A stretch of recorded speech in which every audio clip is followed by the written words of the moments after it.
সবাইকে শুভ সন্ধ্যা। আমি অনন্যা নন্দী আপনাদের সামনে নিয়ে আসছি ওলাকু নিউজ বুলেটিন। আপনাদের বুলেটিনে স্বাগতম। এআই কোম্পানি অ্যানথ্রোপিক সম্প্রতি ইতিহাসে অন্যতম বৃহৎ বিনিয়োগ চুক্তি সম্পন্ন করেছে। সংস্থাটি নতুন করে 30 বিলিয়ন মার্কিন ডলার সংগ্রহ করেছে, যার ফলে তাদের বাজার মূল্য 900 বিলিয়ন ডলারেরও বেশি হয়ে গেছে। এই বিশাল বিনিয়োগ প্রমাণ করে যে অ্যানথ্রোপিকের নিরাপদ এবং শক্তিশালী এআই প্রযুক্তির ওপর বিনিয়োগকারীদের আস্থা অত্যন্ত বেশি। মে মাসের শুরুতে আলোচনা শুরু হওয়ার মাত্র কয়েক সপ্তাহের মধ্যেই এই চুক্তি সম্পন্ন হয়েছে। বিশেষজ্ঞদের মতে এই বিনিয়োগ ভবিষ্যতে নতুন এআই উদ্ভাবনের গতি আরও বাড়িয়ে দিতে পারে। একই সঙ্গে নিরাপত্তার বিষয়টিকেও আগ্রহীকারীরা দেওয়ার সম্ভব হবে। সংস্থাটির সিইও বলেছেন, এই অর্থ আরও বুদ্ধিমান এবং সবার জন্য আরও কার্যকর ও সহায়ক এআই তৈরিতে ব্যবহার করা হবে। ভারত সরকারের পক্ষ থেকে তুলা আমদানি ওপর শুল্ক 2026 সালের 30 অক্টোবর পর্যন্ত মকুব করা হয়েছে। আজ 31শে মে 2026-এ ঘোষিত এই বড় সিদ্ধান্ত মূল উদ্দেশ্য হল টেক্সটাইল মিলগুলিকে কম দামে কাঁচা তুলা সরবরাহ করা এবং উৎপাদন খরচ কম রাখতে সাহায্য করা। এর ফলে দেশের বিভিন্ন প্রান্তের টেক্সটাইল কারখানা ও শ্রমিকরা উপকৃত হবেন বলে আশা করা হচ্ছে। পাশাপাশি পোশাকের দাম আরও সাশ্রয় হতে পারে এবং রূপান্তরিত রপ্তানিতেও ইতিবাচক প্রভাব পড়তে পারে। এই শুল্ক মুক্ত সুবিধা আগামী 5 মাস পর্যন্ত কার্যকর থাকবে, যা চ্যালেঞ্জিং সময়ে টেক্সটাইল খাতকে অত্যন্ত জনপ্রিয় প্রয়োজনীয় সহায়তা দেবে। কর্ণাটকে বড় রাজনৈতিক চমক। প্রবীণ নেতা সিদ্ধারামাইয়া 28 মে 2026-এ মুখ্যমন্ত্রীর পদ থেকে ইস্তফা দিয়েছেন।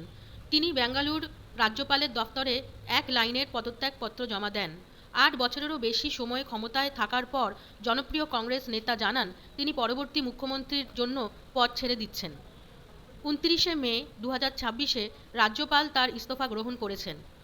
উপমুখ্যমন্ত্রী ডি.কে. শিবকুমার খুব শীঘ্রই দায়িত্ব নিতে পারেন বলে আশা করা হচ্ছে।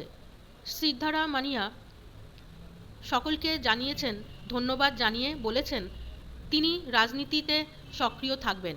2028 সালের নির্বাচনের আগে এই পরিবর্তনকে ঘিরে কর্ণাটক জুড়ে এখন জোর চর্চা চলছে। আগামী দিনে কি হয় সেদিকেই নজর সবার। একটি বড় অগ্রগতিতে উচ্চ প্রোফাইল পণ নির্যাতন ও মৃত্যু মামলায় সিবিআই প্রাক্তন বিচারক এবং তিশা শর্মার শাশুড়ি গিরিবালা সিংহকে গ্রেপ্তার করেছেন। আজ ভোরে এই গ্রেপ্তারি অভিযান চালানো হয়। পুলিশের দাবি, তৃষা শর্মার ওপর মানসিক ও শারীরিক নির্যাতনের ঘটনা এই মহিলা গুরুত্বপূর্ণ ভূমিকা পালন করেছিলেন। 2024 সালের ডিসেম্বর মাসে সন্দেহজনক পরিস্থিতিতে তৃষার মৃত্যু হয়। তৃষার পরিবারের অভিযোগ, বিয়ের পরও তার কাছে অতিরিক্ত পণ দাবি করা হয়েছিল এবং সেই কারণেই তাকে নিয়মিতভাবে হয়রানি করা হতো।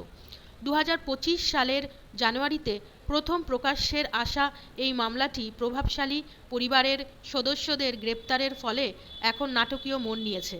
সিবিআই বর্তমানে 2 মহিলাকেই জিজ্ঞাসাবাদ করছে এবং জানিয়েছে এই মামলায় আরও গ্রেপ্তার হতে পারে।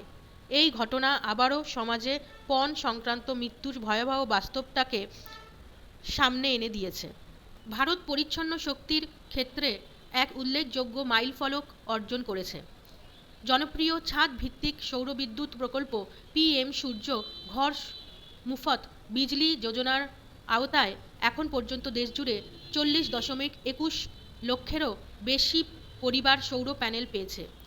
সর্বশেষ তথ্য অনুযায়ী 2026 সালের মে মাসে শেষ পর্যন্ত 32.85 লক্ষ ইনস্টলেশন সফলভাবে সম্পন্ন হয়েছে। 2024 সালের ফেব্রুয়ারিতে চালু হওয়া এই প্রকল্পটি লক্ষ লক্ষ পরিবারকে বিনামূল্যে বিদ্যুৎ সুবিধা দিয়েছে, তাদের বিদ্যুৎ বিল কমাতে সাহায্য করেছে এবং একই সঙ্গে ভারতকে আরও সবুজ ও পরিবেশ বান্ধব ভবিষ্যতের দিকে এগিয়ে নিয়ে যাচ্ছে। আজকের ওলাকু নিউজ বুলেটিন এখানেই শেষ। দেখার জন্য ধন্যবাদ। আমি অনন্যা নন্দী বিদায় নিচ্ছি। নিরাপদে থাকুন, শুভ সন্ধ্যা কাটুক। পরবর্তীবার দেখা হবে।